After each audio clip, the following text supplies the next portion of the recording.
Tapi tak tahu macam mana dia boleh bunuh habis raja-raja tahun 46. Kalau balik buku internet, bacalah.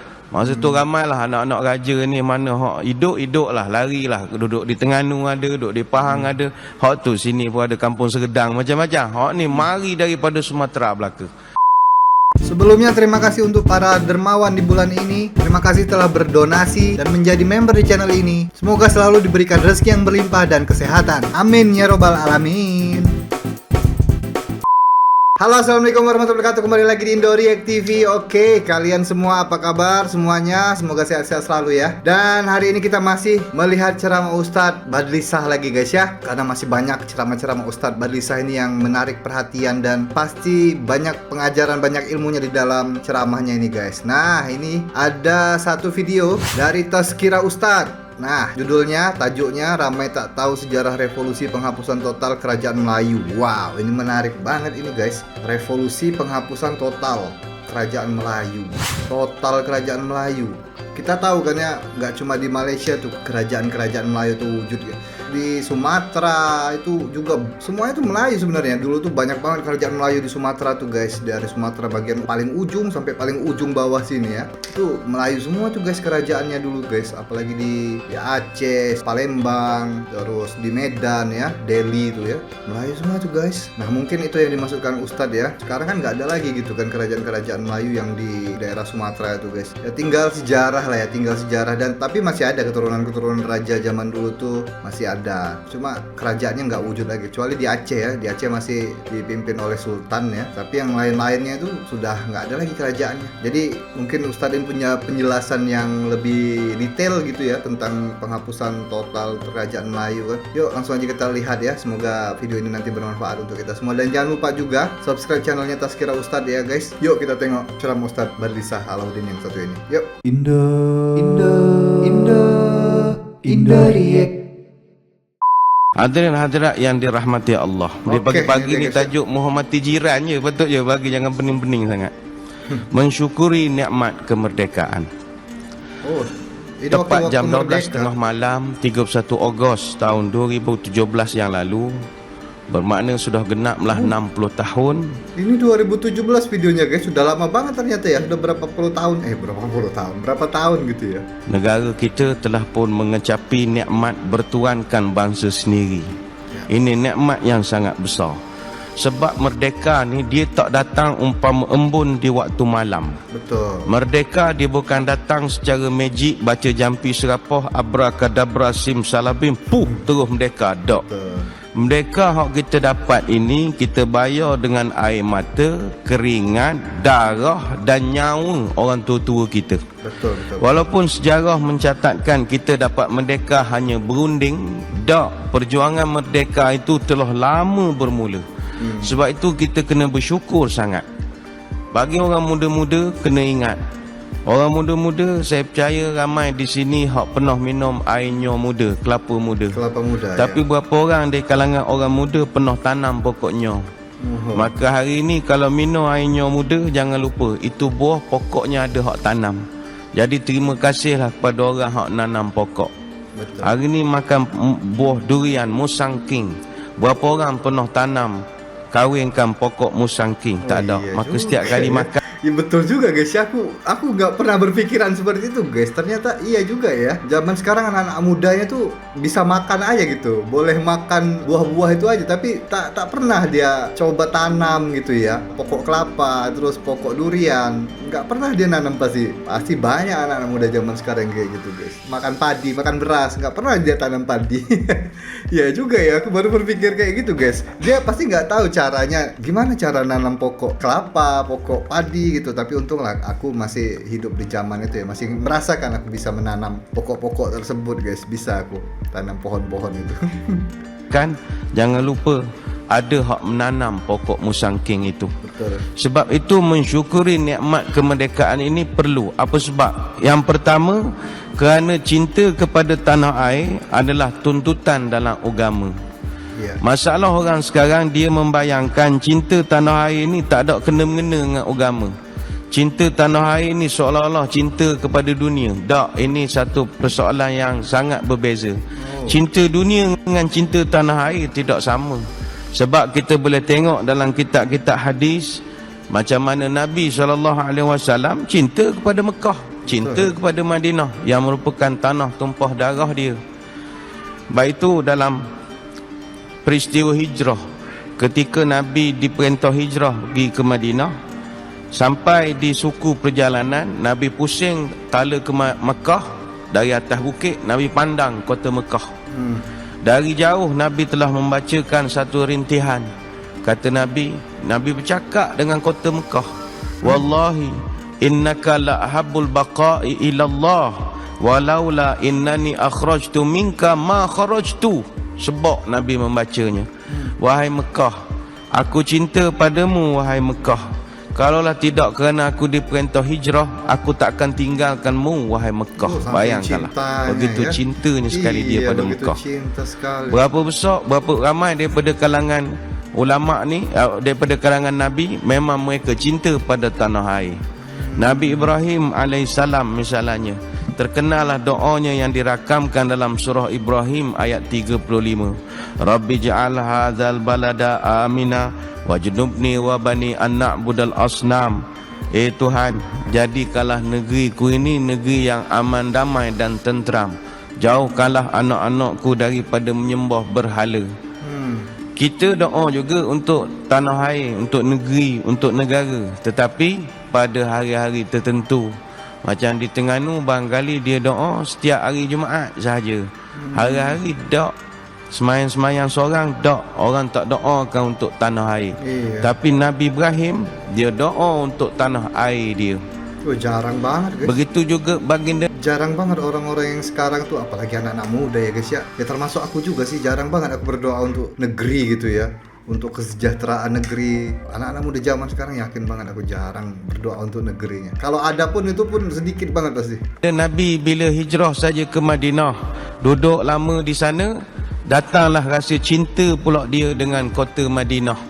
Walaupun dia bukan asal dari Madinah, dia orang Mekah, tapi di mana bumi dipijak, di situ langit dijunjung. Datanglah perasaan cinta dia kepada kota Madinah. Lalu terkenallah doanya yang macam-macam dirakamkan oleh ulama berkenaan doa dia kepada Madinah Al-Munawwarah. Antara yang terkenal, Allahumma habib ilaina al-Madinah kahubbina Makkah au asyidda. Ya Allah, jadikanlah kami ini cinta kepada Madinah sebagaimana cinta kami pada Mekah, dan kalau boleh lebih lagi cinta pada Madinah, kata Nabi. Dalam doa yang lain, Allahumma ja'al bil Madinah dhi'fai ma ja'alta minal bil Makkah minal barakah. Ya Allah, jadikanlah kota Madinah ni 2 kali ganda lebih berkat daripada kota Mekah. Banyaklah doa-doanya. Maka mari kita tanya diri kita, berapa kalangan kita ini yang mendoakan untuk negeri Terengganu Darul Iman? Jarang. Tak ramai orang mendoakan. Nabi-nabi mendoakan. Panjat bukit pandang kota Mekah. Mana kita panjatlah bukit besar, bukit kecil. Mana bukit yang ada Kuala Terengganu ni, pandang Kuala Terengganu, bercakap, Kuala Terengganu, aku cinta padamu Kuala Terengganu. Bercakap dengan tempat tanah tumpah darah kita. Sebab itu tanda-tanda orang yang syukur kepada nikmat kurniaan ilahi ini, dia kena cinta kepada tanah tempat dia dilahirkan. Dan ini adalah sunnah para anbiya. Sunnah. Kemerdekaan juga kita nak syukur sebab benda hak paling besar sekali kita kena syukur sebab keturunan kita masih Islam. Hak ni kena syukur sungguh-sungguh. Sebab itu orang yang belajar sejarah dan juga warisan, dia takkan kena tipu 2 kali. Orang yang memahami asal-usul suatu perkara, dia dapat guru kepada kehidupan dia. Sebab itu kalau kita belajar daripada sejarah, khusus kepada orang muda-muda lah saya selalu pesan, kita kena mengaji sejarah walaupun benda tu membosankan kita. Sebab orang yang belajar sejarah, dia takkan mengulang kesilapan bodoh orang tua-tua dulu. Kita tak napi orang tua-tua dulu ada beberapa tindakan mereka hak tidak bijak yang menyebabkan hari ni benda tu dah tak ada lagi. Iya. Sebagai contoh, kalau kita belajar sejarah, bulan Mac tahun 1946, 3 hari bulan, berlaku satu revolusi besar-besaran dipanggil Revolusi Sosial Sumatera Timur. Yang ini betul-betul kerana kebodohan orang tua-tua kita dulu, hak semangat sangat benci ke raja-raja ketika itu. Tahun 1946, pembantaian Revolusi Sosial Sumatera Timur, penghapusan secara total kerajaan-kerajaan Melayu yang masa itu bertahta di Langkat, Deli, Serdang, Asahan, Batubara, Panai, Bilah, Kota Pinang, Kuala Lidung, Semalungun dan kerajaan-kerajaan di Tanah Tinggi Karo. Bayangkan, raja-raja Melayu ni ramai dulu, bukan 9 je, ramai. Sumatera tu semua ada raja belaka. Iya, betul. Bugis-bugis tu raja belaka. Sumatera memang ada raja semua guys, dari ujung sampai ujung bawah itu ada raja semua memang. Cuma sekarang ya keturunan-keturunannya masih ada, cuma nggak ada kerajaannya lagi, nggak wujud lagi kerajaannya guys. Orang muda masa tu tak tahu benda dia nak marah ke raja. Ialah nak marah raja sombong lah, raja lah macam-macam. Benda nak marah raja ke benda ke? Dia 30 tahun jadi raja, mana sabah nya. Kita baru jadi raja sehari belagak dah. Baru jadi raja sehari, la ilaha illallah, angin satu badan. Supaya hitamnya gini orang kipas. Memang lambat kipas marah. Kipas molek sikit. Baru jadi raja sehari. Ini 30 tahun, 40 tahun jadi raja. Oh salah marah. Raja ni kena ada kok seorang. Jangan tak ada langsung. Raja kalau tak ada, orang Melayu ni semua orang nak jadi raja. Masalah juga, biarlah ada seorang. Betul. Kalau tak orang kampung ni jadi raja, orang ni semuanya mau jadi raja ya. Iya. Tapi tak tahu macam mana dia boleh bunuh habis raja-raja tahun 46. Kalau balik buku internet, bacalah. Masa tu ramailah anak-anak raja ni, mana hak hidup lah, larilah, duduk di Terengganu ada, duduk di Pahang ada. Hak tu sini pun ada kampung Segedang macam-macam. Hak ni mari daripada Sumatera belaka. Ini antara tindakan-tindakan bodoh orang-orang dulu yang kita boleh belajar. Termasuklah juga sejarah-sejarah yang kita boleh mengaji, kaji balik. Misalnya Singapura pisah dari Malaysia. Apa cerita? Apa kesilapan-kesilapan yang berlaku ketika itu? Indo React.